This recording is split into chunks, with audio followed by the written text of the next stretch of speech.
Hello there. We're not quite ready to show you our Tech Talk episodes yet. We're still doing some filming and working some things out. But I wanted to do a real quick little overview, being we're getting so many inquiries about it.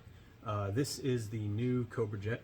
This one has the mono conversion done by Jason over at 1320, of course. And we're getting a lot of questions as far as if you should do regular porting or the mono conversion. Now, the mono is going to be the best option.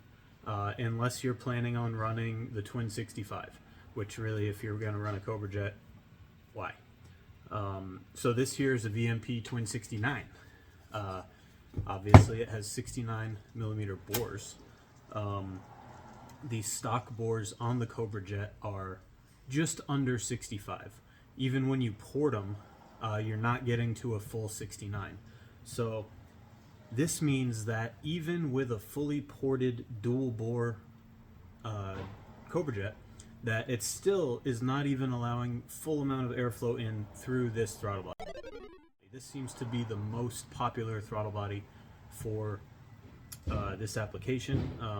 Monos are great too, but then you get into drivability stuff. Obviously, if you have a mono throttle, you want the mono intake.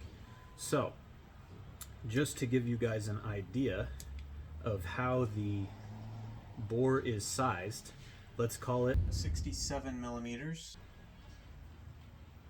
which is what the Cobra Jet can be ported to. Now, that's even less than a twin bore. I know you guys can't really see a close-up there, but there's lots of room there that you're leaving on the table, even with a twin bore 69 millimeter throttle body. Now, I will bolt this up really quick. First, I'll show you what this looks like. So this is a V2 Cobra Jet with a full mono conversion. Jason does a great job. It's nice and clean. It's nice and smooth. All right, so what I'm gonna do is I'm gonna bolt on this twin jet just to show you what it looks like bolted up with a mono.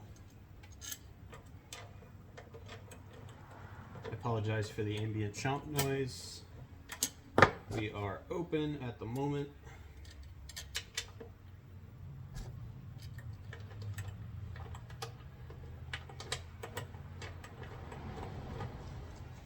Now we are going to do another episode with Jason. He's going to come up and we're going to talk about stuff.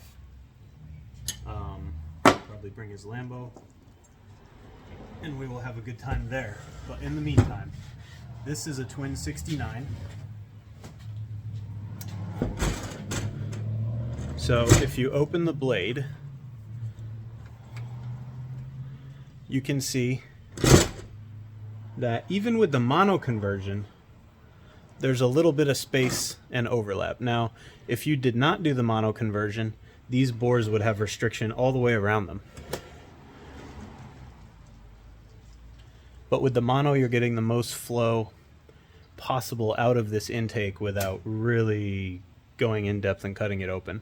But for what little bit this costs over a standard port, you definitely want to go ahead and remove the twin bore that they have built in.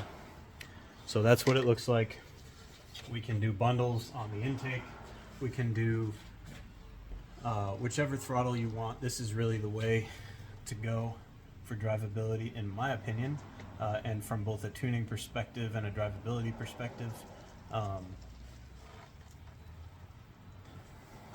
Jason does great work.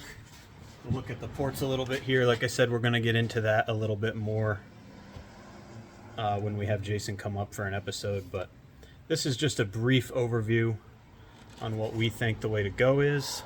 We look forward to some more data on the new intake. I think it's really going to perform very similar to the Gen 1 in a max effort application. So that's a brief overview of that.